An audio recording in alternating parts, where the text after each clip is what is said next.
En el año 1492, el mundo estaba por cambiar. Pero nadie lo sabía. Ni los reyes europeos, ocupados en consolidar sus reinos.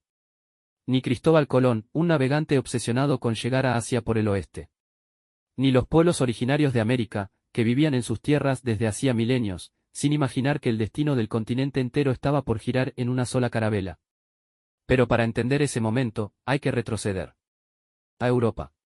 A América. A dos civilizaciones que no se conocían, pero que pronto colisionarían. Europa no vivía en paz, pero ya no estaba cercada por invasores. El feudalismo, sistema que había regido durante siglos, empezaba a crujir. Los castillos ya no ofrecían seguridad y las murallas se volvían obsoletas.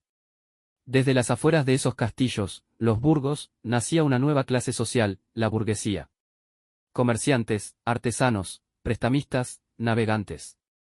Eran los hombres y mujeres que no poseían tierras, pero sí algo cada vez más poderoso, dinero. La economía feudal, basada en el trueque y la autosuficiencia, empezaba a morir lentamente.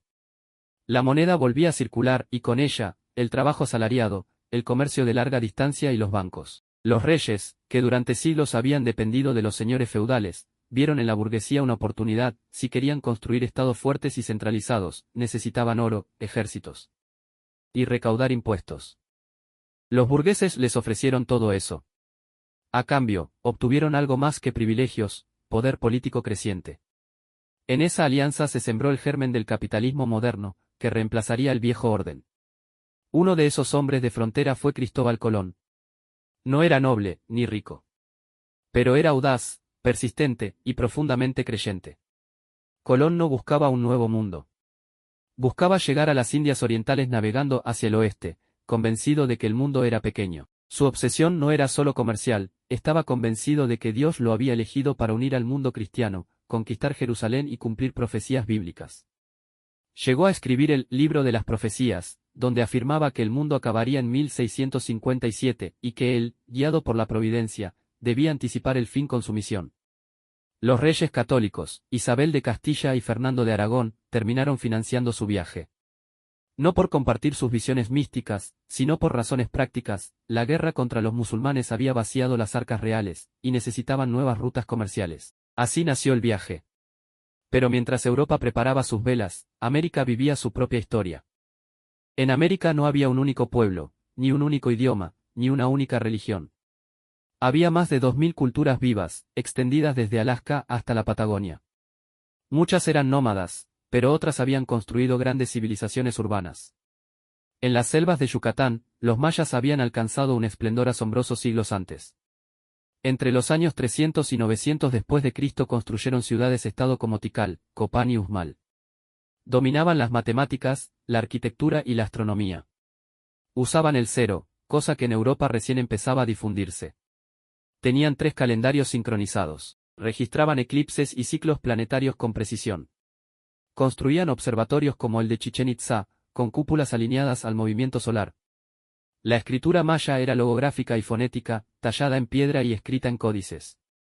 Aunque su civilización clásica había colapsado antes de 1492, muchas ciudades seguían habitadas, y su legado cultural permanecía vivo. En el Valle de México, los mexicas, conocidos como aztecas, fundaron una ciudad asombrosa, Tenochtitlán. Construida en un lago, con canales navegables, pirámides, mercados, acueductos y templos. Se estima que tenía más de 200.000 habitantes, cuando Londres no llegaba a 50.000. Su sociedad era compleja. Dividida en clanes llamados calpushis, con tierras comunales. Tenían educación obligatoria, por género y clase. Su economía funcionaba con mercados regulados, y un sistema tributario poderoso. Practicaban medicina herbolaria, trepanaciones craneales y usaban obsidiana como bisturí quirúrgico. En su cosmología, el universo era cíclico y el sacrificio mantenía el equilibrio. Por eso ofrecían corazones al sol, no por crueldad, sino por sentido sagrado del deber cósmico. En los Andes, el Tahuantinsuyo, imperio inca, era una red inmensa de comunidades organizadas sin escritura, sin moneda y sin rueda, pero con una eficiencia sorprendente. El Cuapacñán era una red de caminos de más de 30.000 kilómetros, con depósitos, albergues y señales. El Ayllu, la base social, organizaba el trabajo, la redistribución de alimentos y las obligaciones colectivas. Usaban quipus, cuerdas con nudos de distintos colores y posiciones que codificaban censos, tributos, historias y estadísticas. Almacenaban excedentes agrícolas en depósitos llamados colcas, que el Estado redistribuía en tiempos de crisis. En salud, conocían más de 1500 plantas medicinales. Practicaban trepanaciones craneales con tasas de éxito cercanas al 80%, superior a las europeas del siglo XIX. El Inca no era un rey divino, era el hijo del sol, pero su función era redistributiva. El pueblo trabajaba para él y él cuidaba del pueblo. Esa era la base de la reciprocidad andina. Mientras Europa entraba en el ciclo del capitalismo y la acumulación, América vivía bajo lógicas colectivas, tiempos cíclicos y vínculos espirituales con la tierra. Los pueblos originarios no tenían noción de propiedad privada como en Europa. La tierra no se compraba ni vendía, se compartía.